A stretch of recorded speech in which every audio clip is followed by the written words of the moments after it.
Olá, gente bonita! Olá, meus pezinhos de couve, meus pezinhos de alface, tudo bem? Quero falar com você sobre Água Funda, de Ruth Guimarães. A primeira coisa que eu queria falar para você sobre esse livro é a qualidade do seu narrador. Nossa, esse narrador, ele é um verdadeiro contador de causos, um contador de histórias interessantes. Sabe aqueles caras que geralmente são aqueles velhinhos que ficam lá naquelas cidades bem pequenininhas do interior e desembestam a falar esses causos, uma conversa fiada que parece que não tem nem começo, nem fim, nem pé na cabeça, mas é isso que torna delicioso o livro, o jeito de contador de causos, essa prosa deliciosa. Mas não se iluda com essa aparência de conversa fiada que o livro tem. Na verdade, veja, parece conversa piada, mas ele não é um texto desleixado, feito de uma forma relaxada ao léu, digamos assim. Não. Ele é muito bem montado, ele é muito bem arquitetado. Basta lembrar que a cena, né, o fato, o elemento que abre o livro é justamente o fato que termina a história. Quer dizer, isso dá uma circularidade ao texto, o que significa que a narrativa foi muito bem planejada, foi muito bem arquitetada, porque começa como termina. Então, este narrador, que se comporta como um verdadeiro contador de causos, ele vai ser o verdadeiro depositário da cultura de sua comunidade. Então ele vai contar pra gente os últimos 50 anos, vamos até mais ou menos o comecinho do século XX, 1910, 1920, então ele nos relata os últimos 50 anos e nessa, de ser um contador de causos, um cara que fica proseando com a gente, ele vai resgatar pra gente não só os fatos de sua comunidade, mas todo o seu repertório cultural, o repertório cultural de sua comunidade. Isso vai incluir não só as expressões bastante engraçadas, bastante curiosas, mas também os provérbios, a sabedoria popular, a crendice, as superstições do seu povo, que é, na verdade, a região da Ruth Guimarães. Ela nasceu no Vale do Paraíba. Não vou dizer que essa região é essencialmente paulista, mas é aquele miolo do interior de Minas, interior de São Paulo, a região caipira. Então é essa cultura, é esse repertório cultural que esse narrador, depositário da cultura, nos relata. E nesse aspecto de você ter aqui um narrador que é o depositário de sua cultura, né, ele relata todo esse repertório cultural de sua comunidade, eu poderia também classificar esse narrador como um rapsodo. O que é um rapsodo? É um sujeito que faz uma rapsódia. E o que é uma rapsódia, professor? A rapsódia é o texto de um rapsodo. Tá bom, vamos falar mais sério, que eu sou um professor sério, tá? A rapsódia é o texto que um rapsodo faz. O que é esse rapsodo? Rapsodo é um cara que circula no meio de sua comunidade e vai ouvindo as histórias dessa sua comunidade. Então, quando ele monta o seu texto, o que vai ser esse texto? Vai ser a colagem de todas essas histórias que ele ouviu. E o interessante é que muito do que está aqui é justamente o quê? Histórias que a Ruth Guimarães ouviu quando era criança. Agora, sabe o que é interessante para você que vai fazer prova, vai prestar vestibular? É notar que esse caráter rapsodo do narrador aqui, ele garante uma polifonia no livro, uma polifonia no romance. Polifonia é a manifestação de várias vozes. Então essa polifonia você vai ver, por exemplo, quando ele vai juntar no seu texto as várias histórias que ele viu, que ele testemunhou, que ele ouviu. Mas é também polifonia o fato de ele dar voz não só para essa sabedoria popular, mas também para o conhecimento lógico, racional, científico, que a gente poderia até associar ao universo moderno. Veja, eu estou falando moderno, mas evite usar essa expressão em oposição, por exemplo, a primitivo. Não se diz que a cultura popular é primitiva. Tá fora de moda, você vai passar vergonha se falar isso, tá? Então diga que é um outro saber, diferente do saber científico. Então o que acontece aqui nessa obra? Vamos citar o exemplo da Mãe de Ouro, que é uma entidade, uma personagem importantíssima aqui. A Mãe de Ouro é uma figura da cultura popular brasileira, do folclore brasileiro. Ela é uma mulher que é belíssima, também assustadora. É muito comum na cultura popular essa imagem, né? Essa entidade que representa o lado sedutor e, ao mesmo tempo, perigoso da mulher. E aqui Nossa, quando eu via isso eu lembrava da sereia, eu lembrava da Yara, mas a mãe de ouro, ela é o quê? Aquela figura que ela aparece por meio de uma bola de fogo, depois vira mulher extremamente sedutora, e ela indicaria para o povo onde tem um veio de ouro, onde você pode encontrar uma jazida de ouro. Então a sabedoria popular diz que quando ela chega, ela está apontando onde você deve encontrar ouro. E quando ela vai embora, significa, ó, a riqueza daquela região está indo embora, você não vai mais conseguir extrair ouro. Mas é interessante que o narrador criado pela Ruth Guimarães, esse narrador ele vai falar o seguinte, ele vai dar essa versão da cultura popular, mas também da voz, ele vai nos apresentar a versão que é dada pelo conhecimento científico, lógico, racional. Então, essa bola de fogo, essa luz que desce, não é a mãe do ouro. Tem um trecho que uma das personagens fala que não, isso é uma estrela cadente. E essa bola de fogo que sai do chão, na verdade, é o que? A carcaça, é uma matéria orgânica que fica em putrefação, acumula metano, e esse metano, quando sai, ele acaba tendo uma autocombustão. Daí essa impressão de bola de fogo. Impressão não, é realmente uma bola de fogo, mas não é a mãe de ouro, é apenas o gás metano que entra em autocombustão. Então você percebe aqui que o mesmo texto, ele apresenta a versão popular e a versão científica. E não diz que uma está certa, outra está errada, as duas, né, elas aparecem aqui em pé de igualdade. São diferentes maneiras de interpretar a realidade, legítimas. Essa polifonia também se manifesta naquele fenômeno que a gente chama de diz que diz. Então acontece um fato, né, diante de um acontecimento, o narrador nos diz o quê? Um disse que era isso, outro interpretou dessa forma, tem quem deu como causa, babá. Então esse diz que diz, essas várias interpretações do fato, elas são apresentadas por esse narrador. Às vezes ele fala, olha, eu acredito mais isso do que aquilo, mas ele aponta as diferentes versões, o que vai dando uma polifonia ao romance. Só por esse aspecto, além da prosa numa linguagem saborosíssima, então só por esses dois aspectos, o livro já vale a leitura. Mas ele também tem uma outra coisa super interessante. Aqui nós temos duas narrativas. No começo a gente fica meio perdido, que o cara blá, fica nessa conversa fiada, uma tagarela, vai falando, e parece que a conversa dele não tem rumo. Só que depois que a gente adentra o texto, a gente domina o texto, a gente vai perceber que nós temos aqui duas narrativas que parecem separadas, mas na verdade elas estão conectadas. Lá no finalzinho que elas ficam super conectadas. A primeira narrativa é a da Dona Carolina. Ela faz parte de uma família de proprietários rurais. Então o que acontece? A gente vai ficar sabendo do quê? Que ela se casa. Ela é uma mulher muito geniosa, muito mandona, muito autoritária, só quer saber do ponto de vista dela, né? Ela acaba até se tornando uma pessoa arrogante. Vamos dizer, arrogante. Então ela escolhe um homem para se casar contra a vontade dos pais. Mas ela é geniosa, ela é mandona, então vai ter que ser essa pessoa. Os pais aceitam. Tanto aceitam que fazem uma baita festa. Uma festa que dura dias, mais do que uma rave, né? Dura dias. E aí tem um aspecto que eu acho interessante a gente lembrar. O narrador nos fala que, veja, teve até fogos de artifício, foguete, como ele fala, fogos de artifício na festa.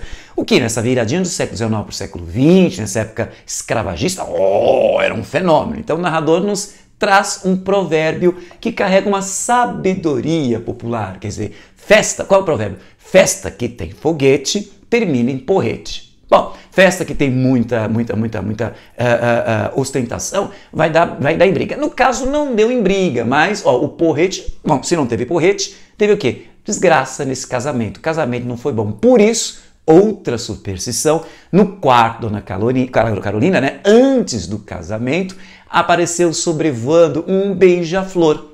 Isso gera um sinal de mau agouro. Dito e feito, casada, que a Dona Carolina descobre que o marido dela não era fiel, não conseguia ficar em casa, passava as noites na rua, passava as noites com mulheres, provavelmente, e isso foi um fato muito chato para Dona Carolina, mas como ela era muito cabeça dura, muito teimosa, muito orgulhosa, ela não quis voltar atrás, aceitou esse casamento. Tanto que inevitável, né? Quando o marido já estava extremamente, várias vezes se arrependia, mas voltava, né, a fazer as estripulias dele. Mas quando a coisa parece que tinha sossegado, já era tarde demais. A dona Carolina havia se tornado uma mulher amarga, de coração fechado. Mais ainda quando o marido morreu, né? Caiu do cavalo e acabou morrendo. E olha só as provas de que ela é uma mulher amargurada, de coração azedo, amargo, fechado. Ela manda matar o cavalo do qual o marido caiu. O bichinho não tinha nada a ver, mas não teve pessoa sequer que a convencesse. Outro exemplo, tinha uma escravizada, se não me engano, acho que é Maria dos Anjos, a dona Carolina estava precisando de uma cozinheira, então arranjaram para ela uma cozinheira de uma outra fazenda e chegou até lá. E todo mundo falava, não, ela era casada com um escravizado, dona Carolina, não seria interessante também trazer o marido? Ela, veja, parece que como ela estava amarga, o amor não serviu para mim, então não quero que ninguém ame. Se não é para mim, não vai ser para ninguém. E ela não se mostra interessada de jeito nenhum. Ela compra, né, o marido da cozinheira. Até a filha pede. Não, ela não volta atrás. Nossa, essa mulher é muito ruim. Muito ruim. Ah, já que eu falei da filha dela, tem também um episódio da filha dela que acaba se apaixonando pelo filho do capataz da fazenda. Esqueci de falar que a fazenda se chama Nossa Senhora de Olhos d'Água, ou simplesmente Olhos d'Água, né? Então, o que acontece? A dona Carolina se coloca contra. Interessante, veja como ela representa o mundo antigo. Por que ela se coloca contra? Primeiro, porque é filho do empregado. Ah, mas o menino é formado em Direito, vem da cidade grande. Veja, olha o valor. A dona Carolina representa no mundo antigo. Para ela, o que interessa é a posse de terra. Você só é alguém se você é proprietário de terra. O menino não é? Então não vai se casar com a minha filha. Não interessa se ele vem do mundo urbano, é mais moderno. Não interessa se ele é formado em Direito, tem faculdade, é doutor. Não interessa. Então o que acontece? Ela se impõe. O pessoal até joga na cara, a irmã dela até joga na cara, né? Só porque você não foi feliz no amor, você não quer que os outros sejam, você não sabe escolher um amor, deixa o seu filho escolher. E aí o que acontece? Uma pataquada, com todo respeito à Vossa Excelência. Qual é a consequência? A menina foge com o filho do capataz. O capataz, tadinho, um homem tão honrado, veja, quando vê que o filho dele acabou fugindo com a filha da patroa, ele se sente assim tão sem jeito que vai pedir as contas para a dona Carolina. Olha, é natural você imaginar o seguinte, não, mas o que o seu filho fez não tem nada a ver com você. E aí ela, dona Carolina, qualquer outra pessoa de bom coração, que não é o caso dela, mas qualquer outra pessoa de bom coração relevaria isso. Mas não, o cara vai falar, eu vim pedir as contas, dona Carolina. Ah, tudo bem, eu já estava até com as contas aqui, pronto, aqui o seu. Ela já estava esperando a demissão, já tinha feito as contas e já entregou o salário. O cara ficou... Hã? Mas olha como esse narrador, ele nos demonstra nas entrelinhas um olhar social. Não é um cara que fica coletando histórias e falando do folclore, da cultura popular. Tem um aspecto social aqui. Quando ele fala sobre esse jeito amargo da dona Carolina, ele fala, mas ela nem tem culpa, não é dela, né? Primeiro ele diz, vítima do amor, de um amor mal feito, né? Um amor mal realizado, e também não era dela, ele deixa entender que era do grupo social dela. Veja, como ela faz parte de uma classe social que é de proprietários rurais, e esses proprietários rurais, no finalzinho do século XIX, eles eram escravistas, então faça sempre essa associação. O escravismo abre caminho para o autoritarismo, para o mandonismo, para essa arrogância. Então, esse jeito dela, na verdade, é um tanto de culpa da classe social dela, de estruturas sociais a que ela fazia parte. E uma curiosidade. Então, quando os caras já estavam percebendo que estavam nos últimos anos, essa região ficou famosíssima por ter proprietários rurais extremamente cruéis com sua escravaria. A dona Carolina não era exceção. Então, você tem aqui o relato de vários momentos em que ela foi extremamente maligna com seus escravizados. Até que parece que o jogo virou, não é mesmo? Muitos anos depois, um jovem, e nem o nome dele aparece, né, o filho de um fazendeiro de uma propriedade vizinha, limoeiro, foi expulso e deserdado pelo pai. Então ele vai aparecer aí em Olhos d'Água procurando emprego, É engraçado, ele até procura quem é o proprietário desta fazenda. E o pessoal, os salvadores, falam, não é proprietária, é proprietária, Dona Carolina. Um rapaz muito bonito e encantador. Veja, ele acaba conquistando a Dona Carolina, que o contrata como capataz. Lembre, capataz era aquele, digamos, o gerente de uma fazenda. 2, o antigo capataz tinha pedido as contas, né? Era o pai do moço com quem a filha da Dona Carolina, a Gertrudes, havia fugido. Então, esse moço, muito bonito, conquista a todos. Mas essa conquista, esse jeito sedutor, é um jeito perigoso. Eu acho engraçado uma cena que fala o seguinte, todo mundo gosta dele, desse jovem. E ele tem uma cena que ele fala assim, olha, fala para um trabalhador, se você quiser tirar o resto do dia de folga, fica à vontade, tudo bem, não ligo não. E aí o sujeito vai, tira a folga e depois descobre que esse resto do dia foi descontado o salário. E ainda assim, como o cara era muito simpático, o trabalhador não ficou com raiva. Então, buona, o maior bafom. A Dona Carolina casa-se com este rapaz. Veja que ele conseguiu amolecer o coração dela e fazer o inverso, né? Tudo aquilo que ela tinha proibido, que ela queria proibir para a filha. Veja, o cara era empregado dela, portanto de um nível social mais baixo. O cara era muito mais novo do que ela, mas ela não liga. Todo mundo, onde a gente fala, até o irmão dela fala, não, esse cara quer dar o golpe do baú. Ela não liga. Ela se casa com ele, ele a convence que a vender todos os bens, ela vende até a fazenda para a companhia, é interessante esse nome, depois nós vamos falar sobre isso, vende para a companhia, vende todos os seus bens e parte em viagem com este jovem. Então no meio do caminho tinha uma pedra, desculpa, é outra história, de outro mineiro, né? Então no meio da viagem, o que acontece? Os dois chegam até uma estação de baldeação, ele fala para a Dona Carolina, Carolina, fica aqui meu amorzinho, aqui que eu vou lá dentro comprar uma passagem. Vai lá dentro e não volta mais. Ou seja, o cara abandonou a Dona Carolina. A Dona Carolina se viu sozinha, porque ela era uma intragável, ninguém gostava dela, então sozinha, sem ninguém, sem dinheiro. A decepção que ela tem, misturado com orgulho, porque ela não queria voltar atrás, não queria voltar para a sua cidade, então ela fica mais amargurada ainda, a decepção foi tão impactante que ela acaba enlouquecendo, fica bobada, fica louca e acaba virando a Choquinha. Uma mulher que sempre ficava assim de cócoras, né, parece uma pata-choca, parece que estava chocando ovo, por isso que é Choca ou Choquinha. Bom, acaba aqui a primeira parte de Água Funda. A segunda parte desse romance vai falar sobre Joca, que é um camponês muito simples, até meio bobinho, que se apaixona por Curiango. Curiango porque é uma mocinha que sempre vivia cantando, e Curiango é um tipo de passarinho que canta, né? Então, essa Curiango é sobrinha neta de Carolina. Carolina tinha um irmão, esse irmão teve filhos, e dessa prole nasce a Curiango. Então, ela estabelece aqui uma conexão entre a primeira e a segunda narrativas. O interessante é que esse Joca, ele tem uma paixão, ele fica extremamente encantado com Curiango, mas ele fica meio que perdido. Então ele não tem coragem de conversar com ela, às vezes ele acha que não merece o amor de uma mulher tão bonita, e aí por perceber, como o amor é complicado mesmo, né? Por perceber que, por achar que não merece, né, o amor dela, então acha que já não gosta mais dela, e começa a evitá-la, até a falar mal dela. Quando eu digo que não quero mais você, é porque eu te quero. Eu me afasto e me defendo de você, mas depois me entrego. E nessa loucura de dizer que não te quero, tô negando as aparências. Exatamente, parece a letra de Evidências, essa relação entre a Curiango e o nosso amiguinho Joca.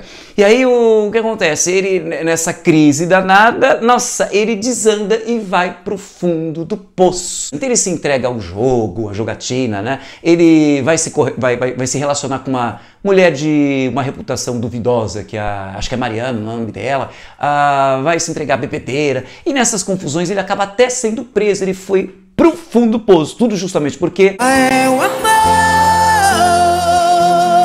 Mexe com minha cabeça e me deixa assim. Tá bom, vou parar. Até que no fim ele consegue furar esse bloqueio, convencer-se de que não é impossível ficar com a Curiango, né? Ela até mostra para ele, mas medo de mim, não sou bicho do mato, sou um animal. O engraçado é que ele acaba furando esse bloqueio e consegue se casar. O problema é que o Joca, ele é uma pessoa que tem surtos, a consciência dele apaga, então ele não sabe o que ele faz e esses surtos vão piorando. Veja, quando ele conheceu a Curiango, foi numa festa e ele saiu dessa festa, depois foi encontrado, no amanhecer, né? Ele foi encontrado adormecido no meio do mato. Ele disse que na verdade quando ele viu a Curiango era mãe de ouro, ele viu na Curiango a mãe de ouro e queria pegar, saiu correndo atrás dele, saiu fugindo e não lembra mais nada. E o pessoal dizendo, mas a Curiango ficou a noite inteira com a família dela, foi embora para casa com a família dela. E os surtos dele vão ficando cada vez mais constantes e cada vez mais intensos, mais fortes. Às vezes ele fica sonhando e fica com medo de que vai machucar a Curiango, ele chegou até, sabe, espancar na paulada um colega de trabalho. Então ele vira uma pessoa problemática, até que ele surta de vez. Por quê? Porque ele está com medo da mãe de ouro, ele acha que a mãe de ouro quer pegá-la, a mãe de ouro está atrás dele, quer dizer, uma relação muito estranha, porque ao mesmo tempo que ele tem essa atração por ela, ele foge dela, ou seja, ele surta de vez, enlouquece de vez e ganha o mundo, vira uma pessoa sem rumo, uma pessoa andarilha, quer dizer, ele acaba se tornando um amaldiçoado, igualzinho a Dona Carolina. E quando eu falo que ele também vira um amaldiçoado sem rumo, que fica andando por aí igualzinho a Dona Carolina, aqui a gente acaba tocando em um outro aspecto do livro, que são as maldições. Eu entendo que essas maldições elas funcionam como um castigo para a desmesura, quando algo vai além da medida. Tá? Então você vê, por exemplo, a Dona Carolina. Tudo bem que você vai ser chefe, vai ser proprietário rural, mas desse jeito, quer dizer, o autoritarismo dela, a arrogância dela foi uma desmesura, um exagero, algo que foi além da conta. Então o que acontece? Vem a maldição, o castigo. Perdeu todos os bens, vira uma mendiga. Outra desmesura acontece, por exemplo, com o próprio Joca. Essa paixão intensa com a Curiango pode ser uma forma de desmesura, mas eu acho que a desmesura maior é o seguinte, quando o pessoal estava falando sobre a mãe de ouro, e ele, parece que estava bêbado, ele cometeu algo que foi além da conta, que falou, mãe de ouro é uma bosta, né? Então, o pessoal não fala isso, que ela te castiga, e de fato, né, foi o pior tipo de castigo que você quis me desvalorizar, falando que eu sou isso, então olha, você vai ficar obcecado por mim, tá? Então foi esse o castigo por uma desmesura. E eu lembro uma outra desmesura que é o seguinte, apareceu ali na região dessa fazenda de Olhos d'Água um sujeito que estava contratando, arregimentando o pessoal para a construção de uma estrada no interior do país. Tem muitos aspectos sociais aqui. A construção de uma estrada para o interior do país. Olha a ideia do progresso. Muito bem. Tanto que é progresso mesmo porque você tem uma sociedade que já é mais escravista. Então a construção dessa estrada indica um progresso. Muito bem. E aí o sujeito fala, olha, eles estão pagando uma grana boa, isso deixa todo mundo de olhos arregalados, não precisa pagar nada, eles pagam a passagem, não precisa nem levar esteira onde o caipira dorme, né? Não precisa levar esteira, nem se preocupa com o que comer, com o de comer, tudo a companhia garante. E aí o povo já está afim de fechar o contrato, né, com esse sujeito que está arregimentando o povo. Eis que aparece então um morador que tinha andado sumido e aparece só o osso. E ele conta para o povo ali da cidade que ele tinha ouvido um sujeito falar de estavam contratando pessoal por uma estrada que estava sendo construída no interior do país. O pessoal, E aí o que acontece? Olha o esquema, você é contratado, assina um contrato para trabalhar nessa empresa e é um trabalho insano, é o tempo todo trabalhando e veja, eles cobram o quê? O que você come, você não recebe salário, você recebe um vale que você pode descontar na vendinha que é da própria empresa, e tudo muito caro e de baixa qualidade. O que mais? Você tem o quê?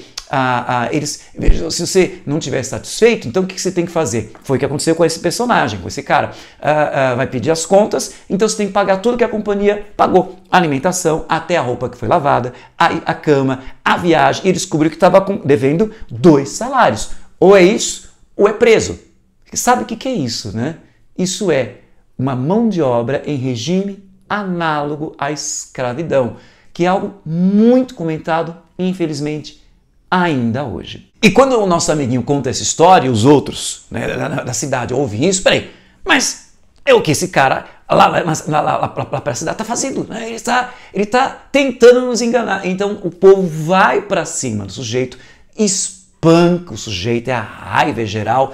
E o que diz o narrador? Olha, que desse até um tiro, vá lá. Mas eles foram além da conta. Fizeram com que ele tomasse banho num banheiro de carrapaticida, de carrapato, quer dizer, foi tratado como gado. Isso não se faz com nenhum cristão. Quer dizer, eles foram além da conta. Então o que acontece? O sujeito roga uma praga, essa a gente vê. A escravizada dizem que ela rogou uma praga, mas não se vê isso na narrativa. Moisés, ele roga uma praga, diz que a cidade nunca mais vai crescer. Então, de fato, a partir dessa cena que você tem esse descambar da cidade. Todo mundo ali acaba tendo um final trágico. Não era só o Joca, não. Todo mundo tem um final trágico. E você vê a cidade definhando, inclusive a fazenda Olhos d'Água. Eu posso enxergar essa maldição, essa queda, essa decadência, essa derrocada, como algo assim de sentido místico. Mas há também nas entrelinhas a Ruth Guimarães fazendo uma crítica social. Veja, essa narrativa ela pega 50 anos de uma região, 50 anos de história em que a gente acompanha uma transformação. Tivemos a fazenda nas mãos de uma família, da dona Carolina, passa para as mãos da companhia. E isso representa uma transformação de modernização. Tanto que a toda hora o narrador fala, olha, aqui onde você está vendo isso que a companhia construiu, sei lá, se é um galpão, um alameda, assim fala isso, que a companhia fez, que trouxe modernização, antigamente era isso, antigamente era assada, antigamente era aquilo, né? Era assim, bom, então nós temos uma transformação da sociedade da dona Carolina, que era escravista, olha que transformação, passou para o início do século XX para uma sociedade de quê? De mão de obra livre, assalariada. É uma modernização. Tanto que nós também vemos uma transformação no quê? Uma produção agrícola, né? Uma produção agropecuária baseada apenas na mão de obra escravizada, e agora ela conta com essa modernização de maquinário. E tem toda uma técnica de estudos, pesquisas para se ter um melhor tipo de cana-de-açúcar, melhor tipo de gado leiteiro. Então você tem toda uma modernização aparecendo aqui. Mas quando você vê nesta sociedade modernizada uma mão de obra sendo contratada para um regime análogo à escravidão, ou quando você vê o maquinário da fazenda Olhos d'Água explodindo, aí matando 2 funcionários, você nota que essa mudança aparece, mas continuam existindo formas de opressão, de humilhação, de massacre do povo pobre, desse camponês, da classe baixa. Ou seja, a Ruth Guimarães nos mostra uma coisa que é a cara da sociedade brasileira.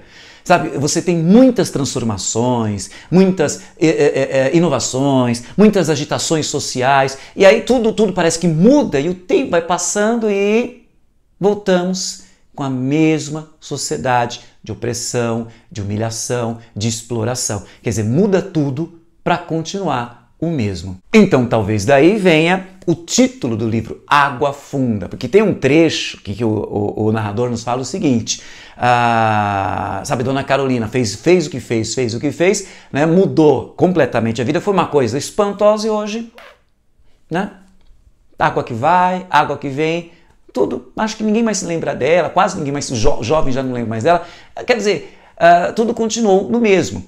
E aí você tem a imagem que o narrador fala, é como uma água funda, em que você pega um varejão, uma vara, começa a mexer, aí quando você mexe bastante nessa água funda, levanta barro, levanta sujeira, fica aquela agitação toda, só que com o passar do tempo, aquela sujeira vai decantando, aprendi na química essa expressão, vai decantando novamente, e aí a água volta a ser como era antes. E isso, portanto, é uma metáfora, até uma alegoria da sociedade brasileira. Então você tem agitações que parece que mudam tudo, mas depois tudo volta a ser como antes.